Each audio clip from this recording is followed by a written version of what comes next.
मुख्यमंत्री देवेंद्र फडणवीस यांच्या वाढदिवसानिमित्त त्यांच्यावर शरद पवारांनी कौतुकाचा वर्षाव केला। देवेंद्र फडणवीसांच्या कार्याची गती अफाट आहे, त्यांचे कष्ट पाहून ते थकत कसे नाहीत असा प्रश्न पडतो असं शरद पवारांनी म्हटलं। तर पवारांपाठोपाठ उद्धव ठाकरे यांनी सुद्धा फडणवीस यांना शुभेच्छा दिल्या। देवेंद्र फडणवीस प्रामाणिक आणि हुशार राजकारणी आहेत, त्यांना भविष्यात राष्ट्रीय पातळीवर महत्त्वाची जबाबदारी मिळण्याची शक्यता आहे अशी भावना उद्धव ठाकरेंनी शुभेच्छा संदेशात व्यक्त केली आहे। शरद पवारांनी मुख्यमंत्री फडणवीस यांना वाढदिवसाच्या शुभेच्छा देताना कौतुकाचा वर्षाव केलाय, पाहूयात।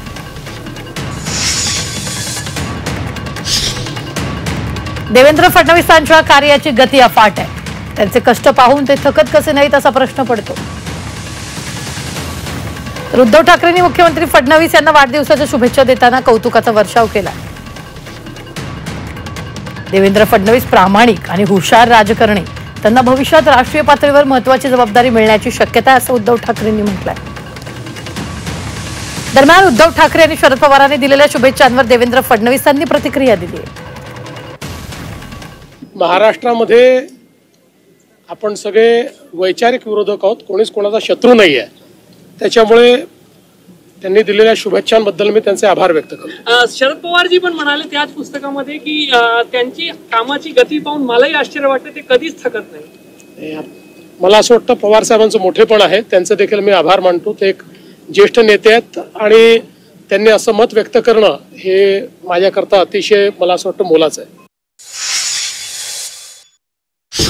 प्रत्येकाला वाढदिवसाच्या शुभेच्छा देण्यानं काही फरक पडतो अशातला भाग नाही, तो एक संस्काराचा भाग आहे। पण काही लोकांना हे उशिरा सुचलेलं शहाणपण आहे। ज्या देवेंद्रजी फडणवीस साहेबांवर अतिशय घाणेरड्या पद्धतीने टीका विधानसभेच्या आणि लोकसभेच्या निवडणुकीला याच मंडळींनी केली आणि एकतर ते राहतील किंवा मी राहीन अशा पद्धतीची वक्तव्य धमकीची केली, त्यांना आज देवेंद्रजी फडणवीस साहेबांचा वाढदिवस आठवला, हे आमच्या सगळ्यांसाठी आनंदाची बाब आहे आणि हे उशिरा सुचलेलं शहाणपण आहे। कॉफी टेबल बुक त्यांचा जीवन परिचय सर्वांना व्हावा, त्यांनी केलेली कामं आणि विशेष करून जे सगळे मान्यवर आहेत त्यांचे त्यांच्याबद्दलचे विचार हे जाणून घ्यावेत म्हणून हा कॉफी टेबल बुक हा एक छोटासा एक प्रयत्न मी या ठिकाणी केलेला आहे।